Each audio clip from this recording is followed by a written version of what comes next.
భయం అనేది ఎప్పుడైతే మనలో ఉందో మనము ఈ లోకాన్ని విడిచి వెళ్ళిపోవడానికి సమయం దగ్గర పడింది అనే విషయం కూడా ఆలోచించాలి. అసలు బైబిల్ ఏం చెప్తుంది ఈ భయం గురించి అని అంటే, యేసుక్రీస్తు ప్రభువారు నీటి మీద నడుస్తూ ఉన్నారు.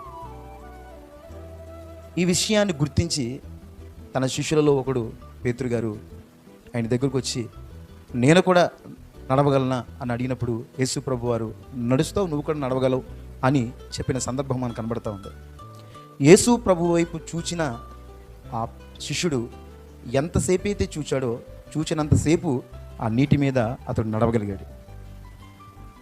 ఎప్పుడైతే యేసు ప్రభు వైపు చూడడం మానేసి సముద్రం వైపు చూచాడో, అంటే భయపడ్డాడో, వెంటనే అతడు మునిగిపోయిన సందర్భం కూడా మనకు కనబడుతుంది.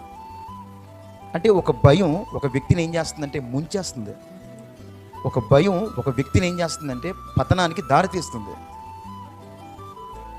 మనుషులుగా ఎన్నో శ్రమలు మన జీవితాలకు వస్తూ ఉంటాయి, ఎన్నో బాధలు వస్తుంటాయి, కష్టాలు వస్తుంటాయి, రోగాలు వస్తుంటాయి. అవి వస్తాయి, వెళ్తాయి.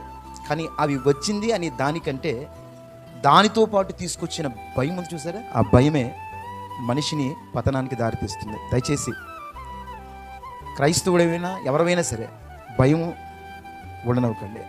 నువ్వు క్రైస్తవుడు అయితే యేసు వైపు చూడండి. యేసు వైపు చూస్తూ నువ్వు ముందుకు కొనసాగగలిగితే నూతన ధైర్యాన్ని దేవుడిస్తాడు.